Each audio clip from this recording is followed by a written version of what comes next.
ఆయన చుట్టూ అందమైన మోడల్స్, ఎంత తాగినా అయిపోని మందు, అపారమైన కీర్తి, విలాసవంతమైన ప్యాలెస్లు, చుట్టూ విలాసవంతమైన కార్లు. అబ్బా! ప్రపంచంలోనే అత్యంత శృంగారమైన వ్యక్తి. ఇన్‌స్టాగ్రామ్ రాజుగా పిలువబడ్డాడు. తనలాంటి జీవితాన్ని గడపాలని ఎవరికైనా ఉంటుంది. అతనికి జూదం అంటే చాలా ఇష్టం.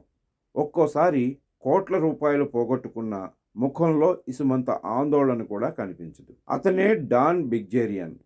అతడి సోషల్ మీడియా నిండా ఇలాంటి పార్టీ పోస్టులతో నిండి ఉంటుంది. ఇదంతా చూసి అందరూ ఆశ్చర్యపోతారు. అతడిని పోకర్ కింగ్ లేదా పోకర్ బిల్ గేట్స్ అని కూడా పిలుస్తారు. అమెరికాలోని ఫ్లోరిడాలో 1980 డిసెంబర్ 7న జన్మించిన డాన్ బిగ్జేరియన్ జీవనశైలి ఇప్పటికీ చర్చనీయాంశంగానే ఉంది. కానీ ప్రస్తుతం డాన్ అకస్మాత్తుగా కనిపించకుండా పోయాడు. సోషల్ మీడియాలో కూడా పెద్దగా కనిపించటం లేదు. ఇంత విలాసవంతమైన జీవనశైలిని గడిపిన వ్యక్తి ఏమయ్యాడు? డాన్ గురించి కొన్ని ముఖ్యమైన వాస్తవాలను ఇప్పుడు తెలుసుకుందాం. డాన్ బిగ్జేరియన్ ధనిక కుటుంబంలో పుట్టాడు. అతని తండ్రి పాల్ బిగ్జేరియన్ పెద్ద కార్పొరేట్ రైడర్. చీటింగ్ కేసులో 13 నెలలు జైలు శిక్ష అనుభవించాడు. డాన్కు చిన్నప్పటి నుంచి చదువుపై పెద్దగా ఆసక్తి లేదు. అతను ఒకసారి పాఠశాలకు తుపాకీ పట్టుకుని వెళ్ళాడు. ఈ కారణంగా అతన్ని స్కూల్ నుంచి వెళ్ళగొట్టారు. తన వద్ద దాదాపు 95 తుపాకులు ఉన్నట్లు సమాచారం. నేవీ కమాండో కావాలనేది అతని కల. కానీ అతను ట్రైనింగ్లో ఫెయిల్ అయ్యాడు. ఓ అధికారితో గొడవ పడినందుకే అతన్ని శిక్షణ నుంచి తప్పించినట్లు సమాచారం. తరువాత అతను ఫ్లోరిడా విశ్వవిద్యాలయంలో అడ్మిషన్ తీసుకున్నాడు. కానీ అక్కడ సక్సెస్ సాధించలేకపోయాడు. ఆ తర్వాత వృత్తిరీత్యా పేకాట ఆడటం మొదలెట్టాడు. అక్కడి నుండి అతని అదృష్టం పెద్ద మలుపు తిరిగింది. అతను అమెరికాలోని డాన్ పోకర్లో ఒక్క రాత్రిలో 86 కోట్ల రూపాయలకు యజమానయ్యాడు. తర్వాత కేవలం పేకాట ఆడుతూ 300 కోట్లకు పైగా సంపాదించాడు. ఇన్‌స్టాగ్రామ్‌లో అతనికి 32 మిలియన్లకు పైగా ఫాలోవర్లు ఉన్నారు. 2023లో అతని సంపద దాదాపు 2550 కోట్ల రూపాయలుగా ఉంది. అతని జీవితం మొదటి నుండి చాలా వివాదాలతో నిండి ఉంటుంది. ఒకసారి బాంబు తయారు చేస్తుండగా పోలీసులు అరెస్ట్ చేశారు అతన్ని. అయితే 2014లో యువ హీరోయిన్ జీత్ గ్రిఫిత్ను నగ్నంగా మొదటి అంతస్తు నుంచి స్విమ్మింగ్ పూల్లోకి విసిరి వార్తల్లో నిలిచాడు. దీంతో అతడిపై మహిళ కేసు పెట్టింది. ఈ సంవత్సరం అతను ఒక నైట్ క్లబ్లో ఒక మహిళను కాలుతో తన్నాడు. ఆ తర్వాత అతడిపై మళ్ళీ కేసు నమోదైంది. డాన్కు 30 ఏళ్ళు కూడా లేవు. ఆ సమయంలోనే అతనికి 2 సార్లు గుండెపోటు వచ్చింది. మహిళలతో సంబంధాలు పెట్టుకుని విపరీతంగా డ్రగ్స్ సేవించేవాడు.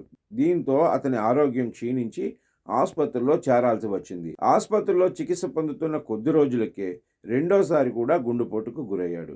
డాన్ హాబీలు కూడా చాలా భిన్నంగా ఉంటాయి. మొసళ్లతో, పాములతో ఆడుకుంటూ కనిపిస్తూ ఉంటాడు. కొన్నిసార్లు చార్టెడ్ ఫ్లైట్లో ప్రయాణం చేస్తుంటే ఒక్కోసారి చాలామంది మహిళలతో చాలా సన్నిహితంగా కనిపిస్తూ ఉంటాడు.